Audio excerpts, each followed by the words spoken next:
नमस्कार दोस्तों।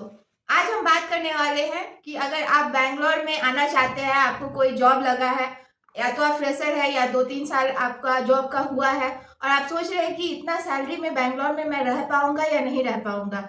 क्योंकि बहुत लोग शुरुआत में आते हैं, नए रहते हैं, कुछ भी पता नहीं रहता है और ये रहता है कि बैंगलोर बहुत ही महँगा सिटी है, ये सब लोगों के मन में रहता है। और ऊपर से आजकल कोरा में ये ट्रेंड हो रहा है कि my salary is 65 lakhs per annum, can I live a comfortable life in Bangalore, my salary is 2.3 crore per annum, is it good enough for Bangalore.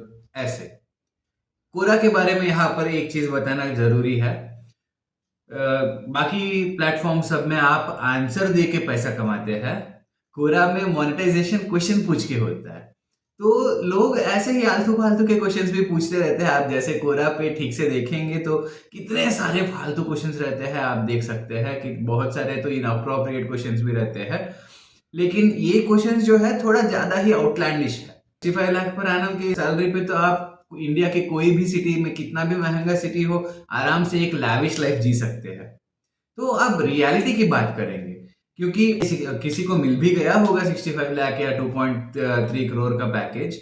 Rare cases होते हैं, ज़्यादातर मिडिल क्लास लोग ही होते हैं जो बैंगलोर जैसे सिटीज़ में आते हैं नौकरी खोजते हुए, एम्प्लॉयमेंट अपॉर्चुनिटीज़ या बिजनेस अपॉर्चुनिटीज़ खोजते हुए। तो इस वीडियो में हम देखेंगे कि beginning salary as a fresher कितना रहना चाहिए और कंफर्टेबली जीने के लिए कितना रहता है तो काफी है, और उसके ऊपर के पैसे कैसे हम यूटिलाइज कर सकते हैं या इन्वेस्ट कर सकते हैं, इसके बारे में हम दूसरे वीडियोस में ऑलरेडी बोल चुके हैं और भी आगे करते रहेंगे। मुझे as a fresher 3.7 lakh per annum में ज्वाइनिंग हुआ था और मैंने वो ज्वाइन किया।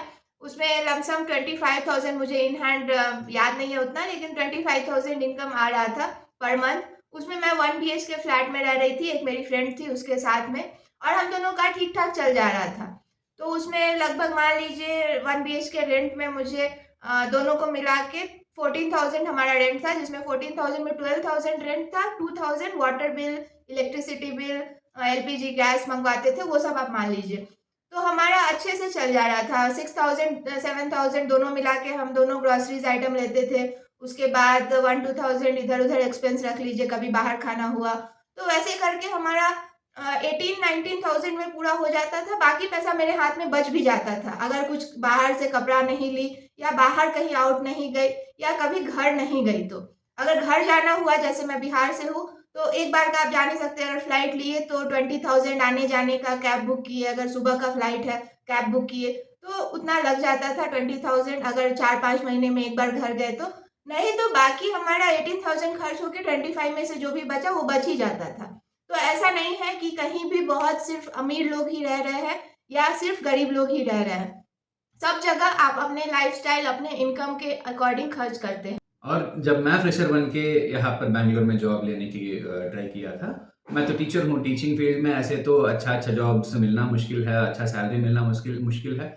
उस मामले में मेरा नॉलेज और मेरा टैलेंट को मैं यूज़ करके अच्छा नेगोशिएशन स्किल्स के साथ 30,000 इन हैंड वाला जॉब लैंड किया था। और मैं रहता था पीजी में।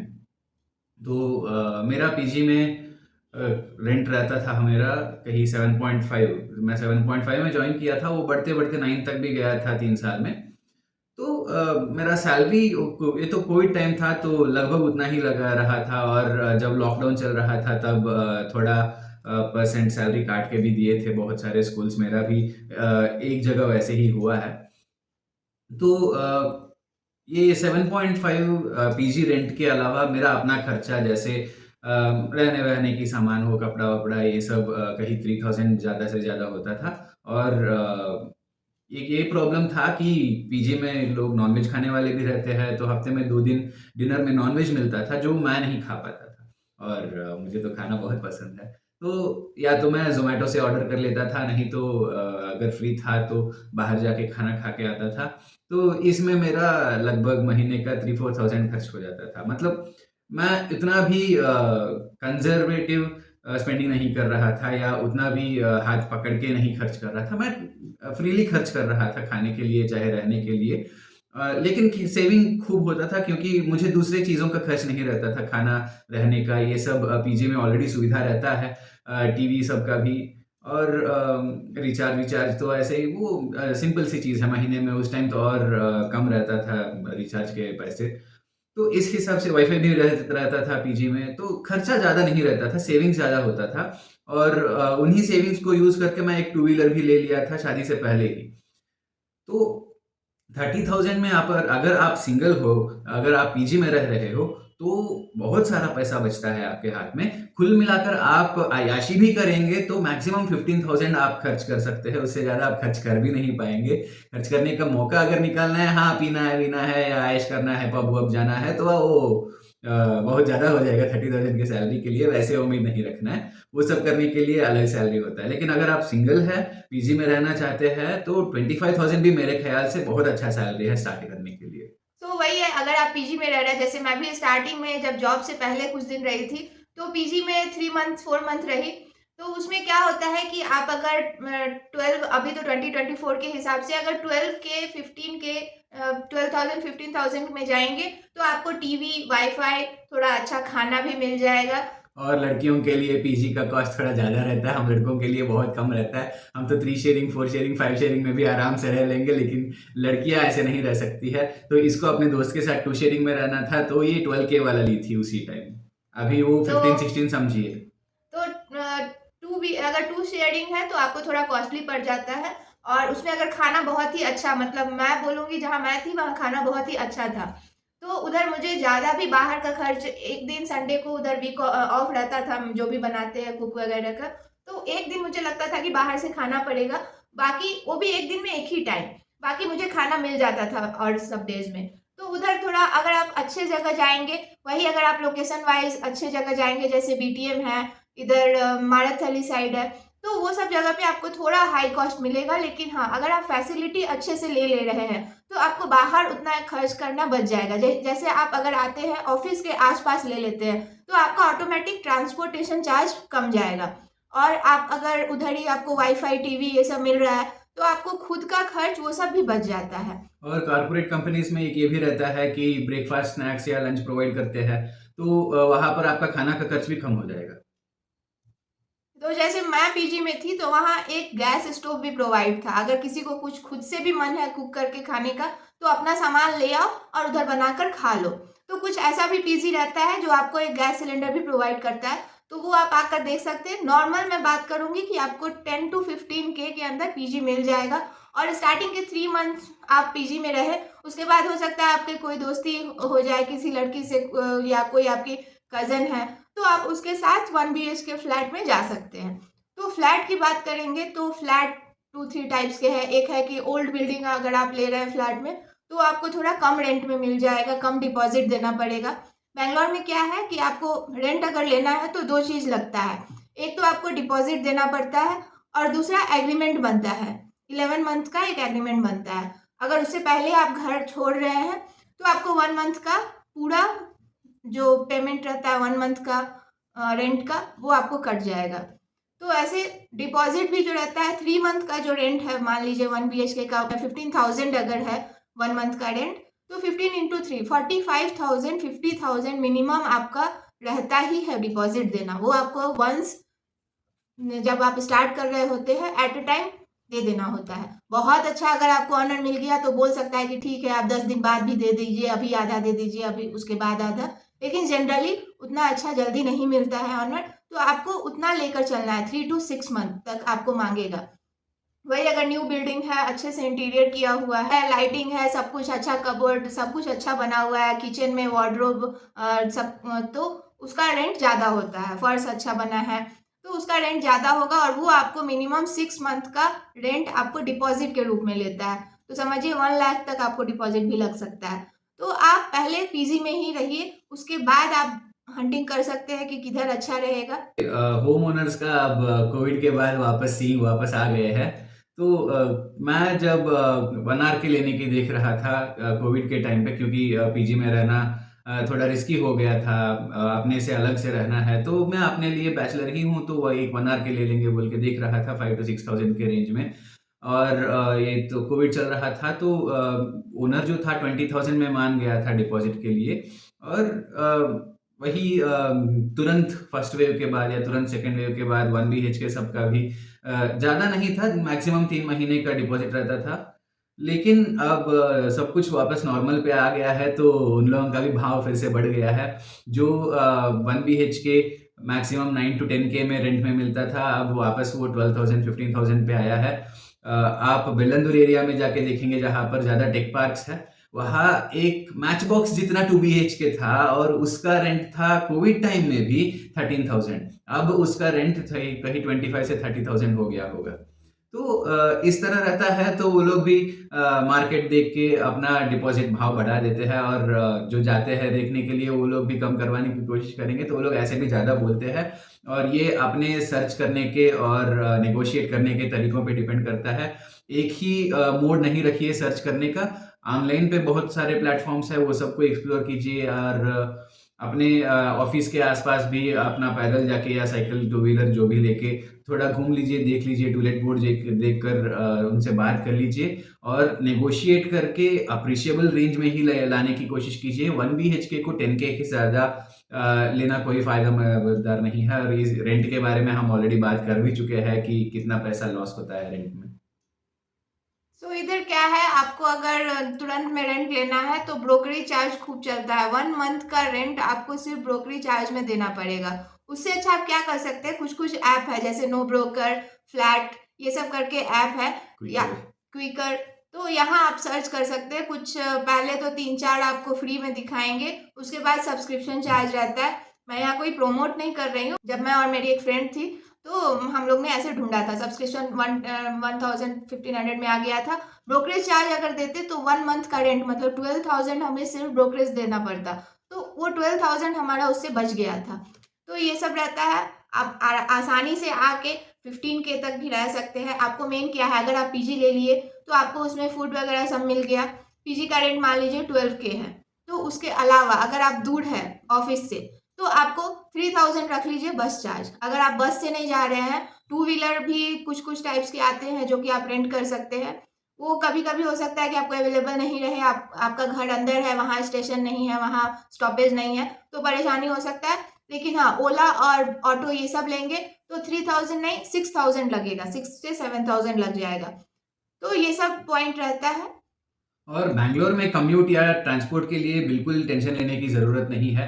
बहुत सारे मोड्स है यहाँ पर, और बहुत सारे स्टार्टअप्स भी है जो इस फील्ड को एक्सप्लोर करते हैं। मैं जब शुरू में आया था तो अपना साइकिल लेके आया था। 10-15 किलोमीटर का डिस्टेंस भी हो, उस रेडियस में अपना साइकिल लेके चले जाता था, और कहीं और दूर जाना है या घर और जाना था तो बीएमटीसी बसेस तो है ही। बीएमटीसी बस सही बोले तो एक बहुत अच्छा मोड ऑफ ट्रांसपोर्ट है बैंगलोर में। मैक्सिमम आपको जितना भी दूर रहे 35-40 रुपीज़ से ज़्यादा नहीं रहता है, और minimum 5 to 10 rupees on an average 20-25 rupees से ज़्यादा तो खर्च नहीं होता है। और एक ये भी सुविधा है कि अगर बैंगलोर में आपको वीकेंड मिल गया या कोई फ्री डे मिल गया, आप बैंगलोर घूमना चाहते हैं, तो बीएमटीसी बस में डे पास मिल जाता है, और वो डे पास लेके कोई भी बस में आप जा सकते हैं। पूरा बैंगलोर में 24 आवर्स तक जितने बस राइड्स हो वो फ्री रहता है। और मेट्रो भी है, अभी येलो लाइन भी खुलने वाला है। मैं जब आया था तो सिर्फ पर्पल और ग्रीन लाइन्स थे, अब येलो लाइन भी आने वाला है जो सिल्क बोर्ड, इलेक्ट्रॉनिक सिटी सबको भी कनेक्ट करता है। तो मेट्रो भी एक बहुत अच्छा सुविधा है, और पैसा भी रीजनेबल रेट्स है, 35-40 रुपीज़ मैक्सिमम लगता है। और ये भी है कि बहुत सारे टू व्हीलर्स रेंट पे अवेलेबल है, जैसे ये बोली थी, तो उस टाइम बाउंस था, अभी बाउंस पता है पता नहीं, लेकिन यूलू चलता है, और भी बहुत सारे स्कूटी रेंटिंग ऐप है, इलेक्ट्रिक स्कूटी रेंट में मिलता है। और वो छोटे छोटे टू व्हीलर्स जिसको मिनी स्कूटर्स बोलते हैं, वो सब भी अवेलेबल है। उसके लिए भी बहुत सारे कंपनीज है जिससे आप डेली रेंट ले सकते हैं, या सिंगल यूज़ रेंट ले सकते हैं, या मंथली रेंट यूज़ कर सकते हैं, अगर आपको पब्लिक ट्रांसपोर्ट यूज़ नहीं करना है, अपने हिसाब से जाना है। और ज़्यादातर कंपनीज में कंपनी से ट्रांसपोर्ट या कैब भी मिल जाता है, तो यहाँ पर भी आपको ज़्यादा खर्च नहीं होगा। जैसे ये बोली थी, आप ओला, ऑटो ऐसे चीज़ें लेंगे तो महीने का 6,000 होगा, या पब्लिक ट्रांसपोर्ट भी यूज़ करेंगे, बस पास ले सकते हैं, मंथली पास ले सकते हैं, वो भी 2 to 3,000 के अंदर आपको मिल जाएगा। सो पीजी में आप 12,000 दे दिए रेंट, उसके अलावा मान लीजिए 3,000 आपका एक्स्ट्रा एक्सपेंडिचर, और 3,000 मान लीजिए शॉपिंग, कभी पार्टी, कभी मूवी देखना, ये सब कर लिए, फिर भी आपका आसानी से चल जाएगा। और वही अगर इसमें से थोड़ा थोड़ा कम कर देंगे तो और ज़्यादा सेविंग हो सकता है। वही अगर रेंट में लेते हैं तो आपको 1 लाख रुपीज हैंड में रहना है, सो डैट आप डिपॉजिट दे सके और 1 मंथ का रेंट दे सके। उसके बाद का सेटअप अब आप पे डिपेंड करता है। और रेंट का अगर 1 BHK या 2 BHK लेना है तो 3 टाइप्स के घर होते हैं, अनफर्निश्ड, सेमी फर्निश्ड और फुली फर्निश्ड। अनफर्निश्ड मतलब बेयर मिनिमम लाइट फैंस रहेगा, टैब्स और किचन जैसे रहना है वैसे रहेगा, और उसके अलावा बाकी सामान आप ही को लाना है, आप ही को अरेंज सेटअप सब कुछ कर लेना है। सेमी फर्निश्ड मतलब थोड़ा फर्नीचर रहता है, जैसे एक गीजर हुआ, एक बेड या सोफा हुआ, ऐसे जो बड़ा बड़ा सामान रहता है, ओनर जिसको मूव करना नहीं चाहता है या कर नहीं पाता है या पुराना हो गया रहता है, वो दे देता है कि हाँ तुम यूज कर लो, तो वो सेमी फर्निश्ड हुआ। और कुछ घर रहते हैं जो फुल्ली फर्निश्ड है। ये यूजुअली ये होता है कि ओनर्स कहीं दूसरे सिटीज में रहते हैं या दूसरे देश में रहते हैं, या उनके पास पैसा है, नया घर खरीद लिए, नया सामान खरीद लिए, और पुराना घर का सामान पुराने ही घर में छोड़ दिए, और इस टाइप में क्या करते हैं, वो पूरा घर को फर्नीचर के साथ रेंट में देते हैं, और ये तीनों का अपने ही हिसाब से रेंट रहता है। आप समझ ही सकते हैं कि फुली फर्निश्ड का ज़्यादा रहता है। और इसमें भी आपको फ़र्क रहता है कि आप स्टैंड अलोन बिल्डिंग में ले रहे हैं या गेटेड सिक्योरिटी वाले सोसाइटी में ले रहे हैं। अगर स्टैंड अलोन बिल्डिंग में ले रहे हैं तो कम ही रहता है। अनफर्निश्ड का अगर गेटेड सिक्योरिटी में लेना है आपको 25 to 30 के ईजिली रहता है, वो बेयर मिनिमम है 1 BHK का गेटेड सिक्योरिटी वाले सोसाइटीज़ में। और फुल्ली फर्निश्ड लेना है तो 50 के 60 के तक भी जाता है। और ये भी आप सोच सकते हैं कि 50-60 हज़ार लेके आदमी रेंट में क्यों रहेगा। रहते हैं बहुत लोग, क्योंकि ये अपना होम टाउन नहीं रहता है, अपना यहाँ पर करियर बनाना नहीं चाहते हैं, अपॉर्चुनिटी मिल गया, यहाँ पर काम करके जाएंगे तो हमारा वैल्यू बढ़ेगा बोल के सिटी में आते हैं। लेकिन लाइफ आदत हो गया रहता है ठीक ठाक, और सैलरी भी अच्छा रहता है उन लोगों का 1,50,000 उस तरह, तो वहाँ पर एक फुली फर्निश्ड घर ले लेते हैं ताकि कुछ और खरीदने नहीं पड़े, और जब बाहर जाना हो अपने सिर्फ बोरिया बिस्तर बांध के निकल जाए। तो मेन क्या है, अगर आपको फ्रेशर में फर्स्ट जॉब या सेकंड जॉब मिला है बैंगलोर में, आप ये अपॉर्चुनिटी नहीं छोड़िए, कहीं से भी स्टार्ट कीजिए। उसके बाद धीरे धीरे खुद आपका दूसरा जॉब स्विच करेंगे या उसी जॉब में अच्छा अपस्किल करके जॉब का आपको पेमेंट बढ़ते जाएगा और आप अपने लिविंग स्टाइल को और बेहतर करते जाएंगे। क्योंकि स्टार्टिंग में हम भी जब आए थे तो कुछ ज़्यादा लिविंग स्टाइल, ज़्यादा ब्रांडेड कपड़े, ज़्यादा ब्रांडेड रेस्टोरेंट ये सब में नहीं जाते थे, लेकिन फिर भी हमारा कंफर्टेबल चल जाता था। सो अगर मिनिमम कंफर्टेबल के साथ आप चलेंगे तो अंडर 20,000 to 22,000 आपका मंथ चल जाएगा। वही अगर बोले तो ज़्यादा थोड़ा कंफर्ट में चलेंगे तो 30,000 तक चल जाएगा। और ज़्यादा कंफर्टेबल चाहिए आपको अपना लाइफ, या आप शादी करके 2 आदमी रह रहे हैं या लग्जरी लाइफ आपको खुद ही जीना है, तो 50,000 सैलरी ठीक है। और बैंगलोर एक ऐसा सिटी है कि आपको ऑप्शंस भी कमी नहीं रहता है, तो आपको बेयर मिनिमम में खर्चा निकालने वाले ऑप्शंस भी रहेंगे, और खर्च करना है चाहे भाई खर्च नहीं करेंगे तो और क्या, खूब पैसा है हमारे पास बोलेंगे तो वैसे ऑप्शंस भी है।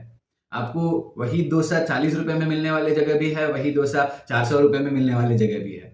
वही आपको ट्रांसपोर्ट देखना है तो 20 रुपए में ट्रांसपोर्ट निकल जाने वाले जगह भी है, या 2000 लगा के थोड़ा लैविश कार में जाने वाले ऑप्शंस भी है। तो इसी तरह हर चीज में चीपर ऑप्शंस है, मिडिल रेंज ऑप्शंस है, हाई रेंज ऑप्शंस भी है। तो लोग ये 63 लाख पे मेरा चल जाएगा कि नहीं, 2.3 करोड़ पे मेरा चल जाएगा कि नहीं, ये बहुत ही आउटलैंडिश क्वेश्चंस होते हैं। मान लीजिए आप अगर अपने 1 BHK या 2 BHK में भी रह रहे हैं शेयरिंग में, तो वहाँ भी अगर आप दिन भर काम करके थक गए हैं, खाना बनाना खुद से नहीं हो रहा है, तो उधर भी एक ऑप्शन आता है कि आप कुक रख सकते हैं। भले ही वो कुक, अगर आप नॉर्थ इंडियन है, नॉर्थ इंडियन कुक नहीं मिल रहा है, साउथ इंडियन भी कुक मिला, तो आप खाना तो मिल जाएगा, भले ही थोड़ा टेस्ट इधर उधर हो जाएगा, लेकिन सब कुछ मिलता है। वही अगर आप मान लीजिए नॉर्थ इंडियन कुक भी अगर मिलता है तो पर पर्सन के हिसाब से वो लोग कुछ 2,000 से 3,000 के मिनिमम रेंज में वो लोग रखते हैं कि पर हेड हम इतना चार्ज करेंगे। आपको खुद ही ग्रोसरीज का आइटम जो भी आपको खाना है, चावल दाल वेज नॉन वेज जो भी खाना है, सब्जी, आपको सब कुछ रखना होगा, वो बस आएगा बना के आके चले जाएंगे। तो ये सब सुविधा है। अब डिपेंड करता है कि आपको कितना मन है खर्च करने का, लेकिन मैं बोलूँगी आप स्टार्ट कीजिए इधर जॉब, अपॉर्चुनिटी लीजिए और बिना डरे बेझिझक इधर रह सकते हैं। और बैंगलोर एक बहुत ही बढ़िया सिटी है रहने के लिए। आपको हर तरीके की अपॉर्चुनिटीज़, ऑप्शंस और टाइम पास के लिए माध्यम सब कुछ रहता है। तो मूवी देखना है तो बहुत सारे मूवी थिएटर्स है, जैसे सिनीप्लेक्स है, मल्टीप्लेक्सेस है, PVR, IMAX ये सब भी है। और मॉल्स है इतने सारे जहाँ टाइम पास के लिए घूमने जा सकते हैं, इतने सारे अट्रैक्शंस है सिटी में, जैसे बैंगलोर पैलेस हुआ या बहुत सारे म्यूजियम्स है, प्लानिटेरियम है सिटी के सेंटर में एकदम, बस स्टैंड के पास ही है ये सब। और थोड़ा और एक्सप्लोर करना चाहते हैं क्योंकि तो सिटी के आसपास बहुत सारे डेस्टिनेशंस है जहाँ पर आप एक दिन में घूम के आ सकते हैं, जैसे नंदी हिल्स हुआ, शिवन गंगा हुआ, इस तरह बहुत सारे जगह है। और वंडरला वाटर पार्क, इस तरह की बहुत सारी जगह है। और सबसे अच्छा चीज़ है जो लोग एकदम जहाँ जाए एक ही चीज़ बोलते हैं बैंगलोर के बारे में, बैंगलोर का सिनोनिम है अच्छा वेदर। तो ये एक बहुत ही अच्छा शहर है रहने के लिए, और फूड भी, जैसे मैं एक बोला था कि अच्छा फूडी हूँ, तो फूड के भी बहुत सारे ऑप्शंस रहते हैं आप अगर एक्सप्लोर करना चाहेंगे तो। और उसमें भी बहुत सारे प्राइस रेंजेस में अवेलेबल है। तो ये नहीं सोचिए कि बैंगलोर शहर में कॉस्ट ऑफ लिविंग बहुत ज़्यादा है, हम 25,000 के सैलरी में सर्वाइव कर पाएंगे क्या, हम 50,000 या 60,000 सैलरी में सर्वाइव कर पाएंगे क्या, ये सब चिंता करने की ज़रूरत नहीं है। वो अपने लाइफस्टाइल में और अपने चॉइसेस पे डिपेंड करता है। कैसा लगा वीडियो जरूर बताइएगा। मिलते हैं दूसरे वीडियो में, तब तक के लिए धन्यवाद। और भी कोई क्वेश्चन है बैंगलोर सिटी के बारे में तो कमेंट सेक्शन में ज़रूर पूछिएगा, सबका आंसर देंगे। Thank you.